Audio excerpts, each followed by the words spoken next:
হাইলাকান্দিতে বিপুল সংবর্ধনার জোয়ারে ভাসলেন হাফিজ রশিদ। ধলেশ্বর থেকে বিশাল গাড়ির মিছিল, কংগ্রেস প্রার্থীকে নিয়ে উল্লাস। নমস্কার, আপনারা দেখছেন নববার্তা টুডের সঙ্গে আছে আমি সুস্মিতা। করিমগঞ্জ লোকসভা কেন্দ্রে কংগ্রেস প্রার্থী হয়ে শনিবার প্রথম হাইলাকান্দি জেলায় পা রাখলেন হাফিজ রশিদ আহমেদ চৌধুরী। ধলেশ্বর থেকে তাকে বিশাল গাড়ির মিছিল করে জেলার স্বাগত জানান হাজার হাজার কর্মী সমর্থকরা। করিমগঞ্জ আসনে কংগ্রেস প্রার্থীকে নিয়ে এমন উল্লাস আগে দেখা যায়নি। হাফিজ রশিদ এদিন হাইলাকান্দি জেলার কর্মীদের এই উল্লাস দেখে সবাইকে ধন্যবাদ জ্ঞাপন করেন। সংবিধান বাঁচাতে এবং রাজ্যে সুশাসন প্রতিষ্ঠার লক্ষ্যে সবাইকে কংগ্রেস দলকে জিতে দিল্লি পাঠানোর আবেদন রাখেন তিনি। প্রসঙ্গক্রমে তিনি মুখ্যমন্ত্রী হিমন্ত বিশ্ব শর্মারও সমালোচনা করেন।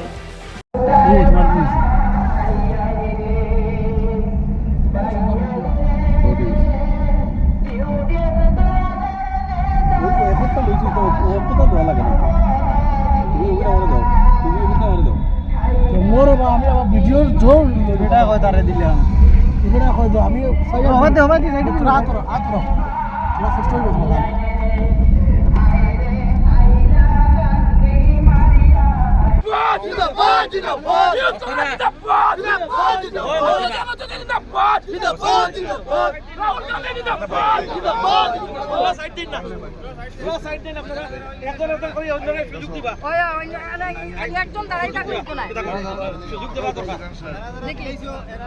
দেখি ভাই শোনো না শেষ নেই তোমার ভাই আমার একটা ফটো উঠাইও ভাই একটা মিনিট বলো না একটা মিনিট বলো না সুযোগ দিও দিদি আমরা একটা দেখা দাও শর্মা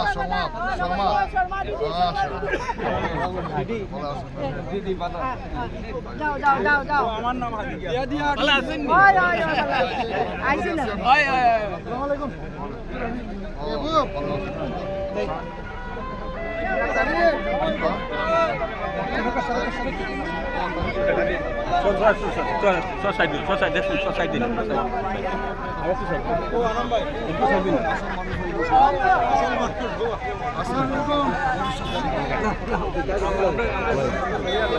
সামনে দিতে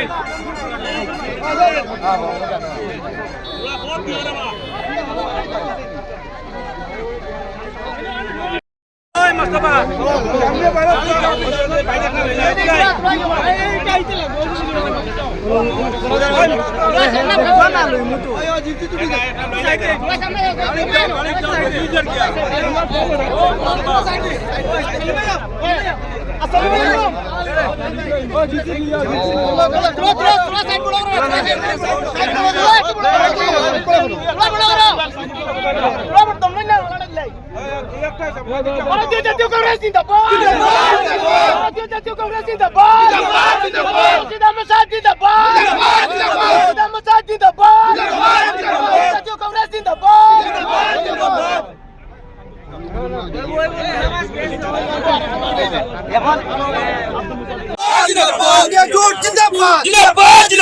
राहुल गांधी जिंदाबाद राहुल गांधी जिंदाबाद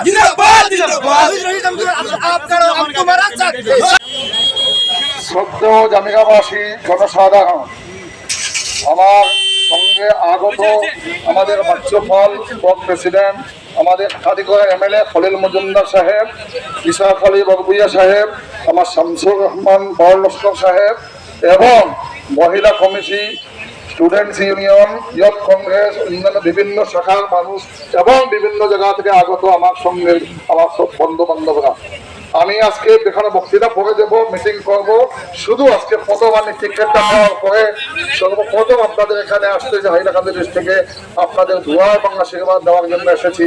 এবং একটা কথা বলতে চাইতেছি, যদি আপনারা আল্লাহর হুকুম হয়, উপরওয়ালার হুকুম হয় এবং আপনারা যদি আমাকে নির্বাচিত করেন, তো অন্তত ভারতবর্ষের পার্লামেন্টে বুঝতে পারবে যে জামিরার মধ্যে কোনো সমস্যা যদি হয়ে থাকে, সর্বপ্রথম বক্তব্য কিন্তু আমি আপনাদের এখানে বক্তব্য আমি সেখানে তুলে ধরার চেষ্টা করবো। রেল লাইনে যেটা প্রবলেম হয়েছে, আজকে ট্রেন নাই বৈরবী থেকে 3 ঘন্টা 4 ঘন্টা সেখানে থাকতে লাগে। এই সমস্যাগুলো দূর করে আমি চেষ্টা করবো। হাইলাকান্দি থেকে আজকে প্রবর্ষ থেকে এমপিকে যায়, একটা কথা পর্যন্ত বলে না হাইলাকান্দির ব্যাপারে, শুধু তারা সেখানে বসে শুধু পয়সার ভাগাভাগি করে। তারপরে যে 2টা সমষ্টি তারা যেখানে বিলুপ্ত করেছে, 2টা সমষ্টি বিলুপ্ত করা মানে প্রায় 200-250 কোটি টাকা আপনাদের বেনিফিট হইতো, ফায়দা হইতো, ওইটা থেকে আপনাকে বঞ্চিত করা হয়েছে 250 কোটি টাকা। এই এমএলএ সাহেব, আমি ওনাকে জিজ্ঞাসা করলাম, হিসাবটা উনিও দিলেন। আজকে এই 2টা সমষ্টি এত নির্লিপ্ত, এই যে এমএলএ বিধায়ক যারা আছে, এমপি যারা আছে, ওদের মধ্যে ওরা তো হাতে চুরি পড়া উচিত। একটা কথা বলতে পারে নাই তারা। এই 2টা সমষ্টি এখান থেকে চলে গিয়েছে। কেস করলে আমি কেস করেছি, সুপ্রিম কোর্টে কেস এখনো পেন্ডিং আছে, এবং আমি কথা দিতেছি আমার সর্বশক্তি দিয়ে আমি চেষ্টা করবো এই সমস্ত যেগুলো বিলুপ্তি হয়েছে এগুলো কিভাবে আনা যায়। আমি চেষ্টা করবো। আপনাদের দোয়া লাগে, আশীর্বাদ লাগে, সহযোগিতা লাগে। ধন্যবাদ। কংগ্রেস জিন্দাবাদ।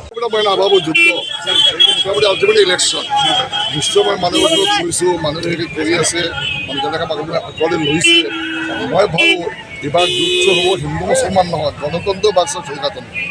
এইটো তোমাৰ 2019 তৃতীয় স্থানত আছিল কংগ্ৰেছ। 19 এতিয়া বহুত ডিফাৰেঞ্চ আছে। কিমান 100,000 ভেজ দাম কাষ্ট ইন বিটুইন। আগৰ কেন্দ্ৰীয় দেখিলে আপোনালোকে তেওঁতো বিজেপিত গুচি গ'ল। এতিয়া তাৰ উদ্দেশ্য কি আছিল?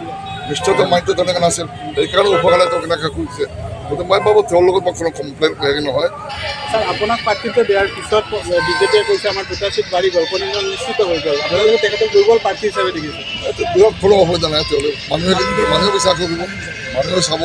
ইলেকশ্যন হওক, এতিয়া যদি তেওঁলোকে ষ্ট্ৰেটেজি যদি হয় তেতিয়া কৈ দিয়ক তেওঁলোক কিমান হেৰি হ'ব বুলি। মই ভাবোঁ তেওঁলোকে ক'ব দিয়ক, পাব্লিকে মই বিশ্বাস কৰিব, পাব্লিকে ঠিক কৰিব। আপোনালোকে নিজে দেখি আছে পাব্লিকক যেনেকৈ মানুহক আদৰ মই অভিভূত হৈছোঁ।